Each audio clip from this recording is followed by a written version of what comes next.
Radio Karoual, le journal, présentation Yannick Somé. 3 ans que la radio Kaoural procure des sensations aux auditeurs du Sahel et le 4 février dernier, elle a célébré sa 3e bougie avec ces derniers comme à l'accoutumée. On en parle dans ce journal-là. Le Conseil supérieur de la magistrature s'étoffe avec l'arrivée de 9 membres, tous des hommes de droit. Mercato hivernal bouclé, des Burkinabés ont bougé et pour certains, le cap a été mis pour de nouveaux défis.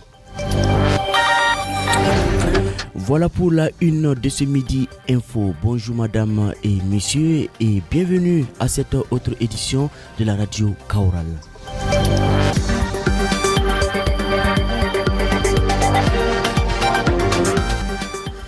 Et je le disais en titre, 4 février 2022 et 4 février 2025, la radio Kaoural a soufflé sa 3e bougie. Un anniversaire commémoré avec les auditeurs, les partenaires de la radio, le personnel de la radio et les voisins. Échange autour de la cohésion sociale avec les présents à cette célébration dans l'enceinte de la radio, passage à l'antenne et un repas communautaire sont les points qui ont ponctué cette réjouissance.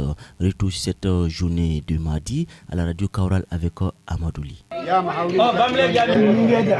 Essence, personnel de la radio, auditeurs. Émission avec les auditeurs en studio, bilan des activités radiophoniques par les responsables de la radio ont été les principaux axes de ce 3e anniversaire. Cette auditrice Dama Inia est heureuse du programme fourni. Dans cette radio, vraiment, j'ai beaucoup aimé aux côtés du journal, voilà, Carrefour, voilà, aux côtés aussi de l'émission Fulfulde et tout. J'ai beaucoup aimé vraiment, j'ai presque tout aimé, tout. Vraiment, j'ai trouvé l'anniversaire de la radio Kaoural vraiment très bien, super. 3 ans que la radio Kaoural est implantée au cœur du Sahel à Dori, émettant sur la 104.6 FM. Elle propose des programmes divers prenant en compte le goût de chacun. Et dans cette mission, les auditeurs soulignent des éléments à améliorer. Abdoulaye Diallo, un des fidèles auditeurs. Bon, il y a quelque chose que j'ai constaté au sein des animateurs et au sein de la cabine technique. Une fois s'il y a l'émission, il y a l'indicatif de cette émission. Et une fois que vous passez l'émission, laissez cette musique. S'il y a eu des appels, vous coupez cette musique. Après l'intervention de ce dernier et qu'il a raccroché son portable, vous ramenez la même musique. Cela prouve que l'émission n'est pas terminée. Mais ne mettez pas une nuit par-ci, par-là. Non. Abdoulaye Diko, auditeur de Nelba, a aussi fait des remarques et demande la compréhension des autres auditeurs. En tout cas, moi, je n'ai pas vu de manque là-bas. Seulement, je vais demander aux auditeurs là, ceux qui appellent de laisser aussi à d'autres auditeurs. Certains peuvent appeler 4 à 5 minutes. Pourtant, il y a des auditeurs qui attendent aussi pour appeler. Pour Amidou Ahmad Diko, dit le directeur, la radio doit continuer dans son élan de sensibilisation. Vraiment, je souhaite souvent, il faut que soit les sensibiliser aussi. On sensibilise les gens, surtout en circulation. Voilà, quand on fait émission de ça, souvent, en tout cas, parler comment les gens doivent circuler. Voilà, et puis il doit être patient aussi. Voilà, parce que quand tu es trop pressé, tu arrives en retard. L'année écoulée, la radio a étoffé son effectif, multiplié le nombre de ses auditeurs et ce 3e anniversaire vient prouver qu'elle a gagné en maturité. Le vin est tiré, dit-on, il faut le boire. Après Dori Cap sur Ouagadougou, 9 membres de droit du Conseil supérieur de la magistrature ont prêté serment le mardi 4 février 2025 devant le Conseil constitutionnel.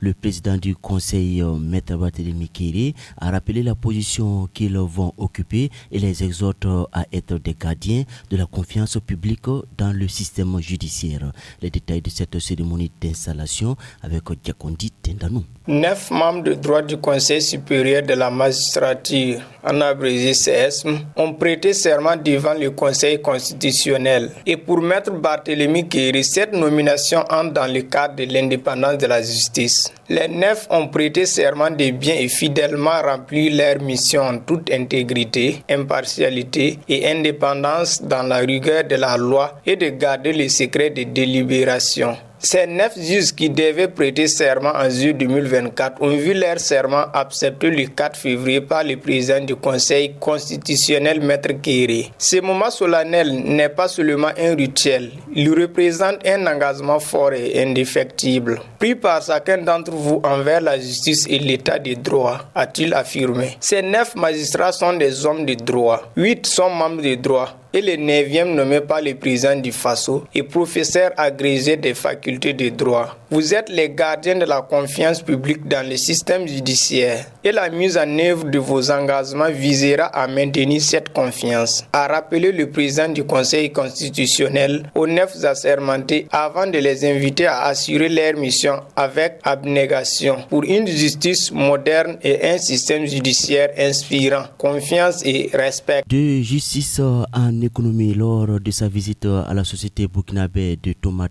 le président du conseil d'administration de l'agence pour la promotion de l'entrepreneuriat communautaire APEC, Samuel Kalgundo, s'est vu rassuré de la disponibilité des produits de la Sobto en fin février sur le marché burkinabé. Le directeur général de l'usine de production de la pâte de tomate, Adia, s'est voulu rassurant le 3 février 2025 lors de la visite APEC. Des éclaircissements avec Fatmata Dikou. Inauguré le 30 novembre 2024 par le président du Faso, le capitaine Ibrahim Traoré, l'usine de transformation de tomates de Bobo Dioulasso dénommée Société burkinabé de tomates Sobto fait attendre ses premiers produits par les Burkinabés. La Sobto produit la pâte de tomate appelée Adia. Le directeur général Didier Sanon, lors de la visite du président du conseil d'administration PCA de l'Agence pour la promotion de l'entrepreneuriat communautaire APEC, Samuel Kalkundo, a fait savoir que l'impatience des Burkinabés prendra fin en février 2025 avec les boîtes Adia dans les différents points de vente. Nous sommes en pleine production grâce au génie des travailleurs qui ont su prendre les choses en main. Nous voulons rassurer les Burkinabés que l'usine fonctionne bien et que d'ici la fin du mois de février 2025, les produits Adia de la Sobto seront sur le marché, a-t-il laissé entendre au PCA et au PCA de l'APEC de saluer le travail qu'abat cette usine qui emploie que des Burkinabés pour un produit 100% burkinabé. Je suis venu saluer le dynamisme des travailleurs de l'usine. Aujourd'hui, tous les travailleurs de cette société sont des Burkinabés, contrairement à ce qu'on voyait avant, et cela est une fierté nationale, a-t-il soutenu. Pour que les Burkinabés continuent de jouir des produits made in Faso, Samuel Kalkundo a invité les Burkinabés à souscrire massivement au programme d'entrepreneuriat communautaire afin de favoriser la mise en place d'autres entreprises locales.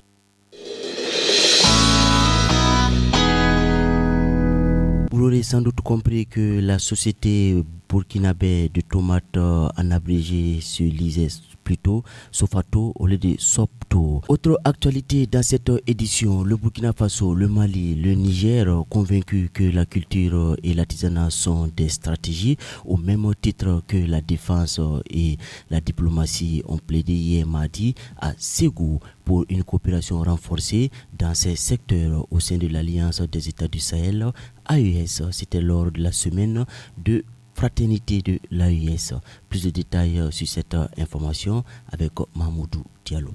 Le ministre burkinabé en charge de la culture, Gilbert Pegdewende Ouedraogo, s'est exprimé mardi suite à la signature de la Convention pour la validation des documents de la politique culturelle commune et la stratégie de développement de l'artisanat de la Confédération des États du Sahel AES. La signature de ces documents s'est tenue dans le cadre de la semaine de fraternité de l'AES qui va durer une semaine jusqu'au dimanche 9 février 2025. Nos peuples, bien que divisés par les frontières héritées de la colonisation, partagent une histoire commune, des pratiques sociales similaires et un riche patrimoine culturel. La culture est le socle sur lequel nous devons bâtir notre unité, a réaffirmé Gilbert Pegdewende Ouedraogo. Selon lui, ces documents sont des instruments qui vont permettre une meilleure mutualisation des événements culturels et la valorisation du patrimoine des États membres. Le ministre malien de l'artisanat, de la culture, de l'industrie hôtelière et du tourisme, Mahmoud Dafé, quant à lui, a aussi souligné l'importance de la culture et de l'artisanat dans la construction de confédérations en annonçant qu'ils vont organiser des grands événements l'événement labellisé AES. Les 3 ministres pensent promouvoir la production culturelle et développer un circuit intégré de tourisme dans l'espace AES. La ministre nigérienne de l'artisanat et du tourisme, Kishen Akshata Atta, a appelé à une union pour renforcer la production et la consommation locale des produits de l'artisanat